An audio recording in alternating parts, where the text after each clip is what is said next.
Donc voilà, Laurent Pradier, ma famille est originaire du canton de Vic-le-Comte, donc à quelques kilomètres d'ici. Je suis titulaire d'un brevet d'alpinisme, d'une licence de gestion, j'élève des chevaux de race auvergne, donc des chevaux de loisirs, et je gère une base de plein air juste aux portes d'Issoire. Ça fait 12 ans que je suis élu à Issoire, donc au conseil municipal où je participe et notamment je participe au niveau de l'agglo sur tout un tas de commissions et notamment toutes les commissions liées à l'environnement, l'agriculture, le tourisme.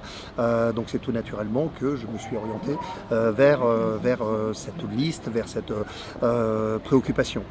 Issoire, c'est tout d'abord pour moi une histoire familiale. Mes grands-parents sont venus s'installer dans la ville après la guerre de 14. Moi, j'ai choisi aussi de vivre dans cette ville qui est de taille humaine, qui me correspond bien. Simplement, je vois beaucoup de choses à changer sur lesquelles nous reviendrons.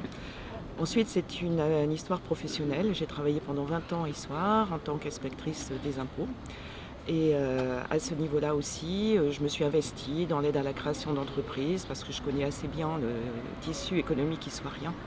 Je me suis aussi engagée au niveau des municipales. J'ai été élue pendant 8 ans et je me suis formée parce que j'estime que c'est important que les élus soient formés. J'ai donc passé un diplôme universitaire de droit, économie, gestion des collectivités territoriales qui doit nous permettre de pouvoir répondre à tous les problèmes qui se posent dans une ville et dans une agglo. Alors, pourquoi on travaille ensemble? Déjà, ça fait 12 ans que l'on travaille ensemble. On avait fait campagne il y a 6 ans ensemble. On était sur la même liste avec à peu près le même programme que l'on a à l'heure actuelle. Et rien n'a changé, notamment sur le plan de circulation. Hein, Hélène? Oui, il y a des gros problèmes au niveau de la sécurité des déplacements dans la ville. Donc on estime qu'il est tout à fait urgent de faire un plan de déplacement qui intègre toutes les circulations douces pour que chacun puisse aller au travail, à l'école, sur ses lieux de loisirs, en toute sécurité et surtout puisse prendre un vélo. Il y a aussi le problème de circulation au niveau des voitures. Des rues qui ont été mises en sens unique, complètement arbitrairement, sans avoir une vision d'ensemble, l'aménagement du boulevard, enfin il y a une multitude de choses, il n'y a pas que les pistes cyclables. C'est de l'urbanisme aussi. Et c'est l'urbanisme, c'est ça, c'est l'aménagement global. Et l'aménagement global, on le voit bien, ça fait plus de 50 ans qu'il n'y a pas eu d'urbanisme, d'aménageurs qui ont travaillé sur Issoire. Et donc il y a un moment donné, il faut avoir une vision globale et ça nous aurait sans doute évité énormément d'erreurs. La dernière, c'est au conseil municipal, la semaine dernière, enfin de mi-février.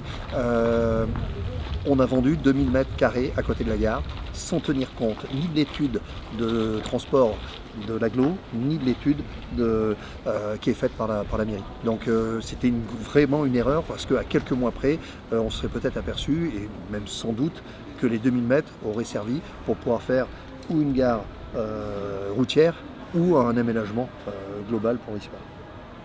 La gare, c'est un endroit stratégique. Et le foncier dont on dispose, on doit le garder pour des projets d'avenir. On rajoute les 15 km de bief. On le voit, c'est une vraie valeur à Issoire, que ce soit les biefs, que ce soit la Couze, que ce soit l'Allier, les plans d'eau, c'est pas du tout mis en valeur. Un ancien maire répétait souvent que Issoire était sur l'eau et qu'il fallait mettre tout ça en valeur. Depuis quelques années, ça n'a pas du tout été mis en valeur, même ça a été le contraire. Et puis on ne parle pas des arbres. Oui, le parc des Pradets a été récemment entièrement détruit, après qu'il ait été vendu à un promoteur sans garantie que l'aspect paysager du parc soit préservé, malheureusement. Et alors donc tout ça, on pourrait dire, c'est pas des détails, mais c'est la vision à long terme. Y a-t-il une vision à long terme pour Issoire? Est-ce que l'on peut se permettre de continuer comme on fait à l'heure actuelle, c'est-à-dire de mettre des projets les uns derrière les autres? On a un problème d'une entreprise qui doit s'installer, et bien on va lui libérer un terrain. Non, il faut avoir une vision globale. Et puis maintenant, on est dans une grande agglo, on travaille avec le territoire. On ne peut plus travailler tout seul dans son coin.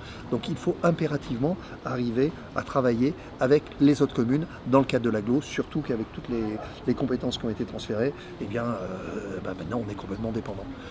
C'est pour ça on doit réaliser un projet de territoire et ce projet de territoire, il doit être fait en concertation avec les citoyens, entre autres grâce au conseil de développement qui n'a pas été mis en place et qui réunirait des acteurs locaux compétents et qu'on bénéficierait ainsi de leur expertise. Dans tous les cas de figure, dans quelques jours, on va voter. Nous, notre liste, c'est Changeons d'air et elle reflète vraiment notre optique, elle reflète vraiment notre volonté. C'est de changer d'air, que ce soit au propre ou au figuré, la santé, le cadre de vie, mais aussi l'époque. On est obligé de revoir tout ça et en gros, changeons d'air pour les générations futures.